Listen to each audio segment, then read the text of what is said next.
Hillel International estimates that about 27% of George Washington University students are Jewish. But not all of GW's Jewish students agree on the State of Israel's place in their religion, politics, and involvement on GW's campus. The Jewish people have always not only had a connection to the land of Israel, where modern day, the modern state of Israel currently is, but also kind of the idea of Zionism. That was Kyle Lim, a third-year GW student who converted to Judaism during his first year of college. Lim says that in studying Judaism and international affairs, he developed a belief in political Zionism, a Jewish nationalist movement with the goal of creating a majority Jewish nation-state in what is now commonly recognized as Israel. Lim is now a Shabbat chair for GW Hillel, an organization that connects GW's Jewish students to each other, Jewish texts and traditions, and Israel. GW for Israel Vice President Jack Baum also says Judaism and Zionism are linked. They're certainly intertwined because Israel is the state of the Jewish people, and Jews overwhelmingly support Israel and support Zionism. The Pew Research Center found that in 2020, people who are Jewish by religion are overwhelmingly connected to Israel. According to Pew's survey on Jewish people living in America, 67% of religious Jewish people had some form of emotional attachment to Israel.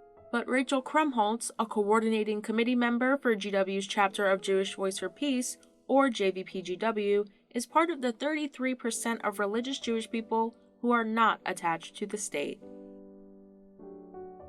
Being anti-Zionist is part of my Jewish identity. Obviously, it gets hard because people will not recognize me as a valid Jewish person for not believing in Israel, because political Zionism has become almost like this tenet of Judaism.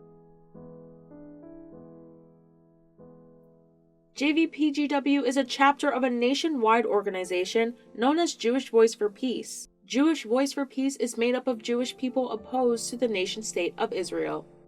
Krumholtz says JVPGW holds workshops on GW's campus to help other Jewish students unlearn political Zionism and separate it from Judaism.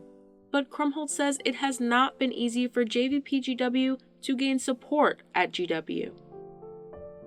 It feels like a site of some of the most heightened discourse around Israel. Krumholtz contributes the discourse to GW's large Jewish student population.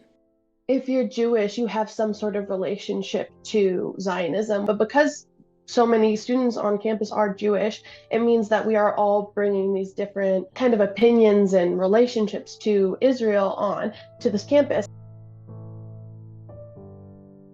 And the debate over the state of Israel's importance to the Jewish community is as old as GW itself.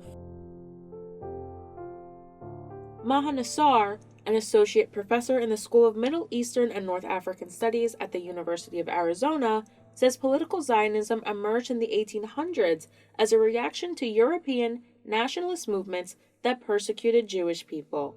The movement was later globalized by Theodor Herzl. A lot of the early European Zionists were very critical of religious Judaism. They conceived of themselves as modern, as secular, as not religious. And while early Zionists criticized Judaism, Nassar says early religious Jewish populations criticized the Zionist movement.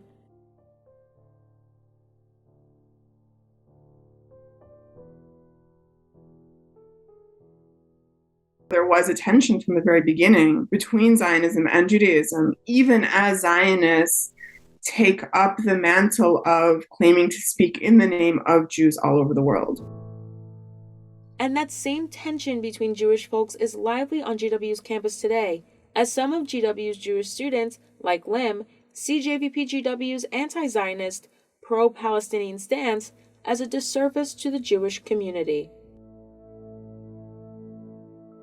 If you say Israel should not exist and that it should be taken over by the neighboring countries and all the people who live there should be sent to wherever they came from, you're arguing against your people. And to be completely honest, anti-Zionist Jews, sure, you're Jewish, but do you have a connection to your people? Meanwhile, some anti-Zionist Jewish GW students like JVP GW Sarah Freeman say political Zionism and the Israel-Palestine conflict have little to do with the Judaic faith. A lot of people's understanding of anti-Zionism is that Israel doesn't have a right to exist. But I think it's more than that. It's more that like the ways in which Israel has formed itself as a settler colonial violent state and the expulsion of Palestinian peoples throughout history was not okay. While the Israel-Palestine conflict remains ongoing, Hilary Kallisman, an endowed professor of Israel-Palestine at the University of Colorado Boulder, says the Zionist debate between Jewish communities on and off GW's campus will as well.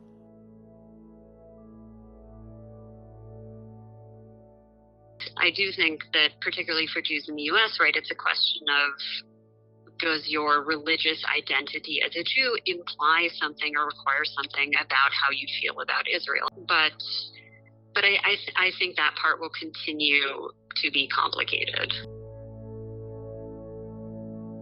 Jojo Macaluso reporting.